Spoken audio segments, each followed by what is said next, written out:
Hey guys, how are we all doing today? Jodie Flavel here from Jodie Flavel Art, and in today's painting video I have this really cool sideboard here behind me.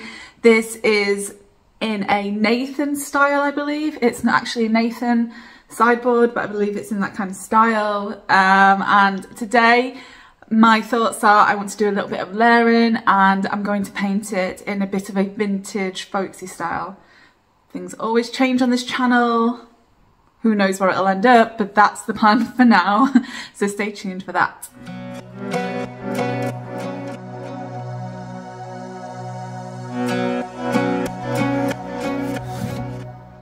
Alright, so I'm going to be putting on some Midnight Sky as a base on this piece. I'm going to paint it everywhere to start with. This is like a bluey black, so it's not a really intense black. It has a little bit of blue in there, and that's kind of what I want for this piece right now. Oh, and I'm also using the Big Daddy brush. So I am using natural bristles because they will give me a little bit more texture. It helps me get that vintage look, but also it's a big brush and it just means I'm going to get it on there so much faster.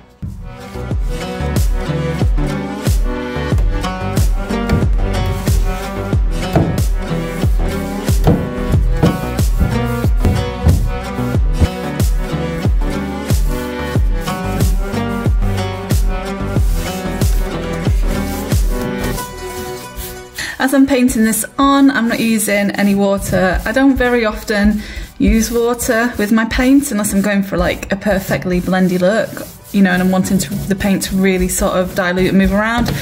I don't need to do it for this bit. I just want a nice thick textured base to start with. Also watch out for brush bristles. This is how you get messy hands. I'm not painting the top today, but I am doing the lazy girl thing, and I really should have masking taped this off, you know, underneath here. I don't do that very often, and I really should. But what I tend to do is just sand off the paint afterwards. It probably takes more time in the end to do that, but it's just my preference of doing it that way, I guess. But yeah, so again, we've got different textures happening. I'm painting over the pulls. Just something to watch out for when you do this kind of style is that it's going to also congeal. I got a word right for once. It's going to congeal on the top. Let me show you. Can you see? So really you should go in there and wipe it as you go along. That way it stops it from sticking when, you know, when the paint dries. You don't want it like sticking to there and you're not being able to get it off. Or open the door. You're not going to be able to open the door. It can make it really hard, so just wipe that off, okay? Don't be lazy when it comes to that, trust me. It really does cause a bigger job in the end. Another thing to watch out for when you have little grooves and things like this is the paint can kind of collect in the bottom and then congeal there as well, so just get your brush and just rub some of that paint out, really. Easy as that. Just to catch you up, this is two really rough coats of Midnight Sky, and now we're going to get some colour on top of this. This is going to be a little bit experimental now on my part. I'm going to experiment with colours I don't use very often, and also colours that I don't combine together, I don't think ever, to be honest. So I'm going to start with Honky Tonk Red, and then I've got some surprise colours coming after that. Also, just thought you might want to see exactly how red this red is. It's probably Dixie Belle's brightest, most vibrant red. And that is not a colour I'm used to, unless it's on my lips, but it should be fun using it. Also, well, this is really close. I just realised I'm really close to the camera.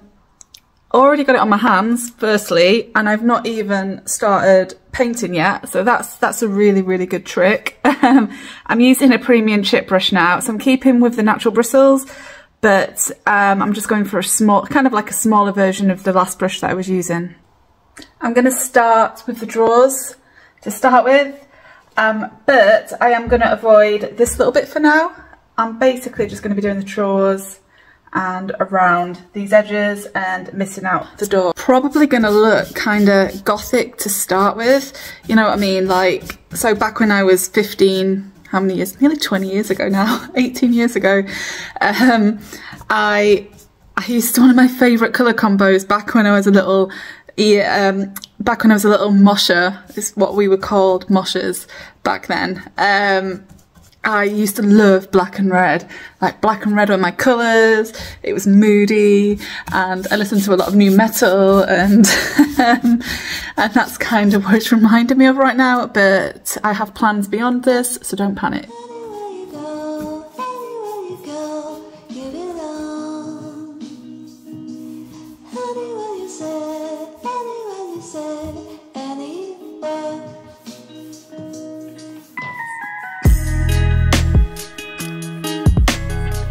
I did manage to get a little bit on the door, but don't worry about that. For now as well, I might go back and alter this later, but for now I'm going to leave some of the black peeking through, but that might yet change. I'm just kind of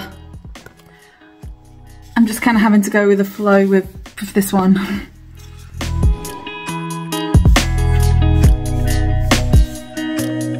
Okay, so I'm going to do a little bit of colour mixing now.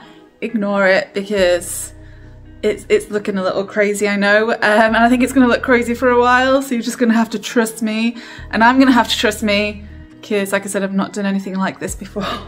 Right, so with me now I have some Weeping Willow. This is one of Dixie Belle's brand new colours from their Cottage Core line, and I have a little bit of Antebellum blue, and I'm just going to mix them together. This colour's quite soft and green, which I want the softness, so I want this kind of like grey green colour, right? But I want to add a little bit of blue to it as well. So I'm going to pour a fair amount of this out, like that, on my plate here. And then this is Antebellum blue, and there is a, so what Dixie Belle have on their website, which I'll link below, they do have something called the Colour Lab, where you can actually mix the colours together online and it'll give you a really good predicted outcome of how that colour is going to look. However, I haven't done that, and I'm kind of, I enjoy just playing. For me, it's fun just to have a play with some colours sometimes. So I'm just going to see what happens if I add a little bit of Antebellum blue to this. Just the tiniest little bit to start with, and I'm going to mix that together. I'm going to add a tiny little bit more because it's not quite as blue as I would like it yet. So I've just added another dollop. What I've learned is that it's about just slowly mixing colours. Don't go in there, like most things with painting, don't go in there too heavy-handed all at once. Okay, I'm just going to show you how it's changed slightly so far. Can you see? I'm going to add a tiny bit more blue. Just another tiny little dollop of blue. It's probably going to be about a 50-50 mixture by the end of this. Okay, I'll show you the colour that I've ended up with. If you can see it a little bit better if I put the plate up like this. So just to show you again how that colour's just changed slightly. Now in terms of applying this, I'm going to apply it around the door frames and missing out the panels. Going to use a chip brush again. I'm not going to use any water, I don't think. Not yet. And again, I'm not worried about it being so perfect, you know, that I want to take stuff off. But I am not going to go in there too heavy-handed with my brush. And like I said, just bear with me and let's just wait till the end before you make a decision on whether or not you like this look.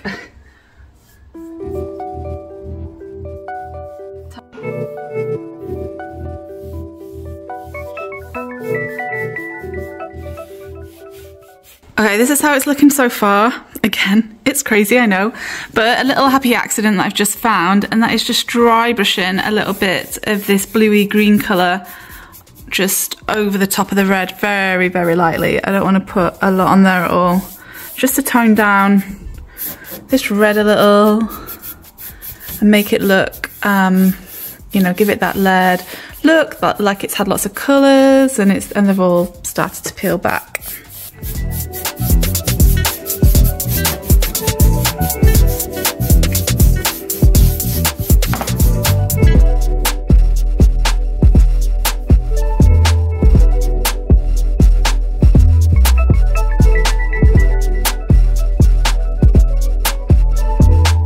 Okay, Look at this craziness. It's about to get a little bit better, I promise. I've got Sandbar now, which is a very creamy beige colour. And can you guess where this is going? Yeah, of course you can. It's going to go in these panels, obviously. And then we'll just take it from there, I guess. I'm going to use a chip brush again. Again, doesn't have to be too perfect. And I'm just going to start brushing some of this into these panels here. Okay, it will look, it's not going to look perfectly blended in yet, and that's also okay because I'm going to be doing a little bit of sanding later to bring it all together. What I might do, I'm just going to test this, is dry brush now a little bit of Sandbar over the bluey green colour that I made and just see what happens. So that we've got no real flat colour, if you know what I mean. But I kind of like that.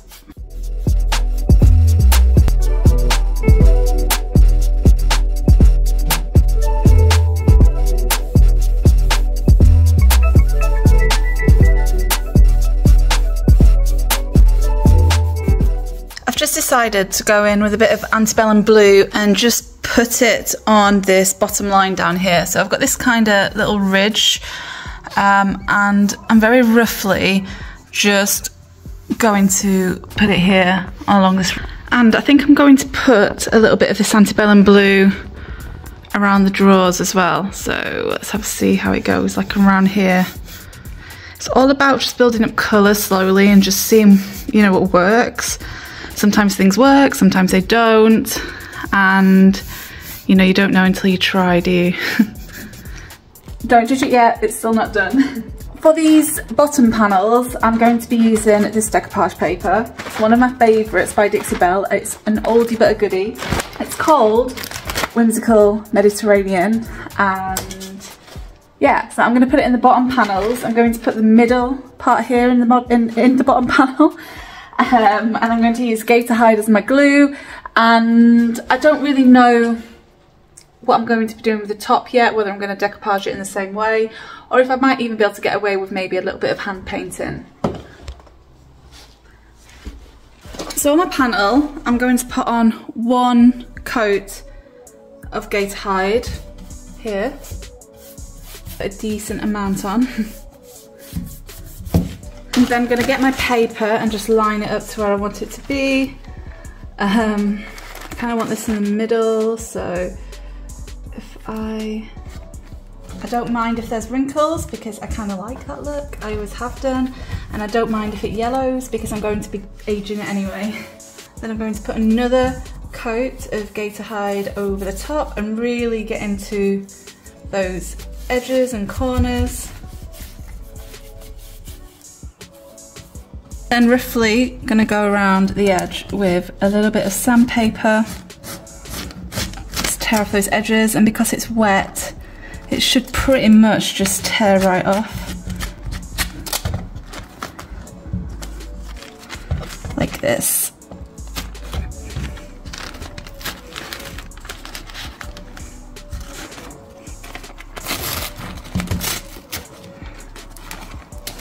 You can keep going back to your Gator Hide and just tidying it up, pushing it back down, seeing where the bits are still there where you need to rip them off. So I'm going to rip this little bit off here. I like doing it this way because I like I don't actually think it's an easy way of doing it because you're constantly having to adjust, but I like the more rustic look, the more aged look that it gives.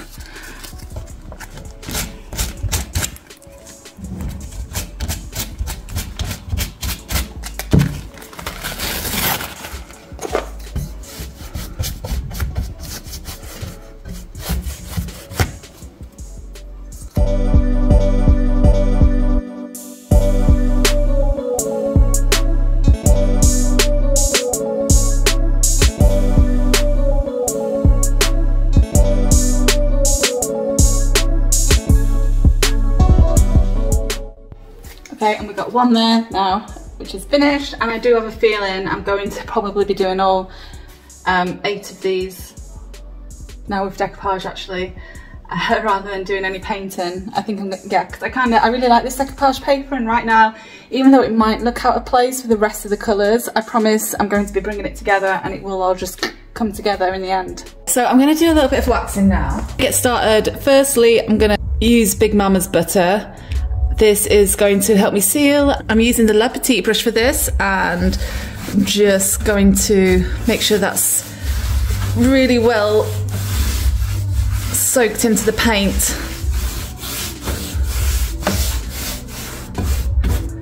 Working in sections, I'm now going to get my brown wax.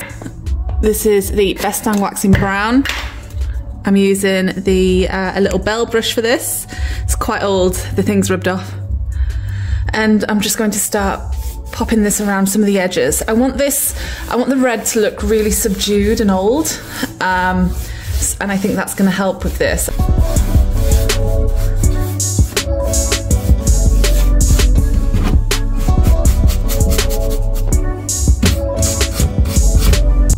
I'm going to do the exact same thing on this straw, including just putting a little bit of wax over the paper. So this paper is now dried and the Gator Hide has made it really solid. However, I'm going to go in with a tiny little bit of brown wax over the top. So I'm just putting a little bit of Big Mama's Butta just to act as a base for that brown wax.